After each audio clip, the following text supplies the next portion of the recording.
Yo, what's going on, ladies and gentlemen? How are we doing today? I hope you're excited because today we got my video going over the Sport Card Expo and everything I picked up at the Expo. Here's some footage, me just walking into the Expo, kind of showing you around what there's to see here in the Expo. This Expo took place in halls 4 and 5, while last June at the Expo I attended, I believe it took place in hall 1 and 2. This is the biggest Expo they've ever had, and yeah, there's lots to see, so let's go take a look around and I'll show you some cards I picked up. So here in the footage you can see there's this main hallway connecting halls 4 and 5. That's where we are right now. Here's just one of the booths, some nice cards in there. I'm a big fan of those draft day marks. This hall was very chaotic as it connects the two halls. You can either go left, right where I'm standing here, to hall 5, or you can go straight on to hall 4, which is where all the autograph pavilions and stuff were. So now here we're walking into hall 4, where this was very chaotic depending on who was signing. The Matt Sundin line on Saturday was absolutely insane. It took up like the whole aisleway. So yeah, looking at the left here, this is where the Legion of Doom, I believe, was signing.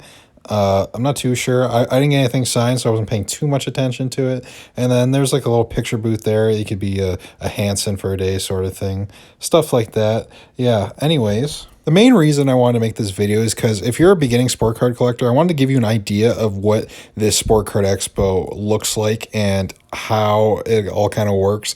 I'm going to be using some tips I used in my beginning sport card collector video, so if you haven't checked that out, go ahead, check that out. If this is your first video you're finding of me, please consider subscribing. It really means a lot to me. Drop a like on the video, helps get out to more people, and comment down below if you made any nice pickups at the Sport Card Expo and how the show went for you. So here's something that was new to the Expo this year. They had like an IndyCar exhibit, and there's actually an IndyCar driver signing there. I forget her name, but yeah, she was there at the pavilion signing there. And actually in the middle there, I didn't know this until after the Expo, that's actually a Lewis Hamilton race-used F1 car, so that's pretty cool. I didn't know that until actually I left. I walked around a little bit. I'm guessing those are all race-used suits and helmets and whatnot. I'm not a big IndyCar guy, so I don't know a whole lot about it. So here's now the autograph pavilion. Here signing right now is Theo Fleury, and next to him Mike Modano.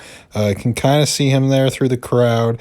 Didn't get two great shots of them, but yeah, just a lot of people going on. I'll try to get some better footage next time. This is my first time ever like recording in public, so it was a new thing for me. So apologies if the footage isn't great, but I did my best. So yeah, that's basically hall 4. I spent most of my time in hall 5 just because of the autograph stuff, and the main stage was in hall 4, so I enjoyed hall 5 a lot more. It's easier to talk to people, easier to make deals sort of thing. So here's just a booth. There's actually a lot of like football and like other sports stuff. There wasn't just hockey. Big fan of those rated rookie cards. They had a nice rated rookie Lamar there. Yeah, so tons of football, other sports stuff. It is mostly hockey at this Expo. I'd say this is probably the biggest hockey card show in the world, but there's lots of other sport representation as well. And they also had some nice bubble hockey stuff set up. They had a little bubble hockey tournament going on out in the hall in between halls 4 and 5.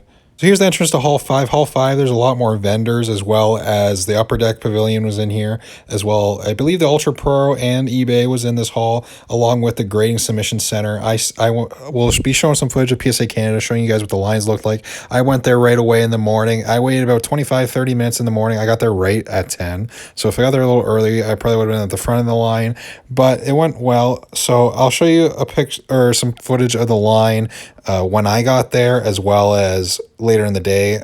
It was roughly the same line as when I got there. So here's like the general overview. A lot of signs and stuff to see. Lots of things trying to grab your attention, and that's why in my beginner card tip video I suggest coming with a plan, because it is very easy to get overwhelmed. As you guys can see, just so much going on at this card show. So yeah, you got to kind of look at everything. You got to take everything in. I didn't actually purchase my first card until I want to say an hour or two, till I got a good overview of everything, decide what I wanted to focus on doing first and whatnot. But yeah, just tons of vendors, tons of great people, and yeah, fun time. So here's the Grading Submission Center, and here's the line for PSA Canada.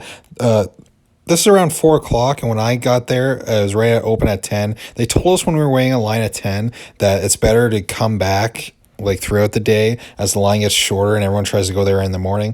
I didn't find that to be the case, as the line was roughly the same as when I'm there. I just recommend going there right away and having your sheet all prepped so that it's quick and easy. As soon as you get up there, you don't have to wait for someone to explain everything to you. You can just give them the form. They'll have you take a picture, they'll give you a photocopy, and you can be on your way, sort of thing. And here is actually the upper deck pavilion. This is where you go to get your redemption expo packs. The first thing I did is I picked up those two hobby boxes to get those redemption packs. You can get them from the vendors with the little upper deck balloons. And yeah, so that's what I did. The second hobby box opening I got from this expo will be going up on the channel next. So make sure you stay tuned for that.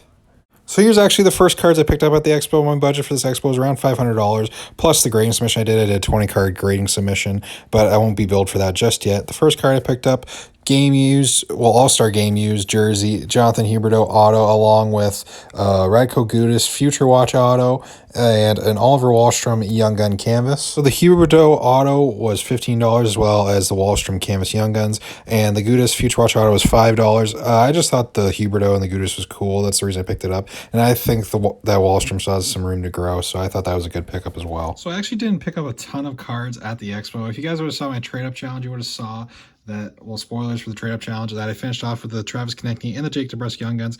It got a lot of positive feedback on the video, so I think I am going to make this into a series. Going to see what I can trade up for at my next card show with these two cards. So yeah, make sure you stay tuned for that. So I picked up two hobby boxes of the new Series 1 to get these redemption packs. I already opened up one on the channel, so make sure you go check that out if you haven't already. Going to be opening up the second one next. These cost $250 for both of them, so that ripped into a lot of my budget, so I was already down to $250 left. So yeah, didn't pick up a whole lot of cards, but here's what I did pick up. As you saw in the footage, I picked up these three cards. Decent cards there. Yeah, $35, not too shabby. I'm happy with these. Next purchase, I purchased this CSG 10 Joel Farabee Young Guns for $20. He had them marked at $30. I thought for $20, a 10 of Farabee was definitely a fair price. I think his PSA 10 sell for around $50. And Farabee, still a young forward with a lot of potential. Philly cards are just down in general right now. It's actually my only CSG card that I own. But for a 10 for $20, I thought that was a very good value. I didn't even see that till like right now, $65 on the back. So yeah, the fact that I got this for $20, I think that's very good value. Next up, I picked this up right at the end of the show. It is a William Eklund PSA 10 Young Guns. He had it marked at 80. I paid 70. I thought that was kind of a steal for what he can become. I'm very high on Eklund. Obviously, high draft pick to San Jose. The market does hurt him, but I think he's got a lot of offensive potential. And $70 for PSA 10 Young Guns, I think absolute worst case, I could get $50 out of this if I want to turn around and sell it. For PSA 10, I thought $70 was a very fair price for this.